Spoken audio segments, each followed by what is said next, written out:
바로 어제였는데요. 5월 12일은 국제 간호사의 날입니다. 하지만 간호사들이 경험하는 노동 환경은 최악 수준인 것으로 나타났는데요. 전국 의료 산업 보건의료 산업 노동조합이 발표한 실태 조사에 따르면 보건의료 노동자 가운데 간호사가 이직 의향이 가장 높은 것으로 나타났습니다.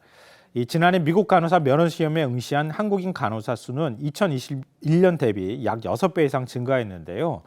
숙련된 간호사들이 국내보다 해외에서 받는 보수와 근무 여건이 낮다고 판단해서 이직을 희망하고 있다는 겁니다. 이 문제와 같이 연결이 돼 있다고 볼 수 있겠습니다. 아무래도 노동 강도가 센 게 그 이유가 아닐까요? 네, 그럴 수밖에 없는데요. 간호사는 의료 현장 최일선에서 근무하는 사람이잖아요. 환자 보호자들을 많이 접촉할 수밖에 없는데요. 이 환자 보호자 가운데 폭행을 하거나 폭언을 하는 사람들이 꽤 많다고 합니다. 이런 문제 때문에 굉장히 극심한 스트레스를 시달리고 있다고 하는데요.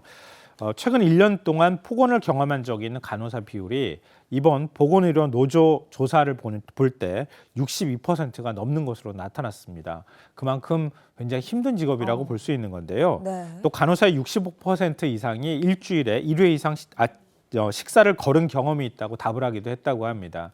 그만큼 바쁘다는 얘기가 또 되기도 하겠죠. 네, 간호사의 인력난도 문제라고요. 네, 이거 어제 오늘 일이 아닙니다. 사실은 간호사 숫자가 부족하다 이런 것들도 있는데요. 간호사가 간호사로 일하기 싫어하는 것도 문제일 거예요. 워낙 힘드니까 간호사 자격증을 가지고 있어도 간호사를 안 하려고 하는 하지 않아요. 거예요. 이런 문제들이 복합적으로 좀 연결되어 있다고 볼 수 있는데요.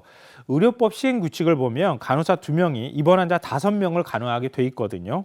하지만 병원급 이상 의료기관의 경우에는 이게 잘 지켜지지 않는다고 합니다. 간호사 1명당 낮에는 환자 8명 이상, 그리고 저녁 근무 때는 10명 이상, 심지어 밤에는 13명 이상 간호한다고 하는데요. 이 인력 문제는 결국 우리가 받는 의료 서비스 질과도 직결됩니다. 이 서울의 병원급 의료기관에 비해서 상당수 비수도권 지역의 간호사 수는 절반에도 미치지 못한다고 하는데요. 그러니까 지역별 인력 격차가 굉장히 심각하게 크게 나타나고 있다 이런 얘기입니다. 이렇게 되면 지방 중소병원 간호사의 노동 강도는 서울 대형 병원에 비해서 10배가량 차이가 나는 것으로 추정이 돼서 이 환자의 안전도 우려되는 상황입니다.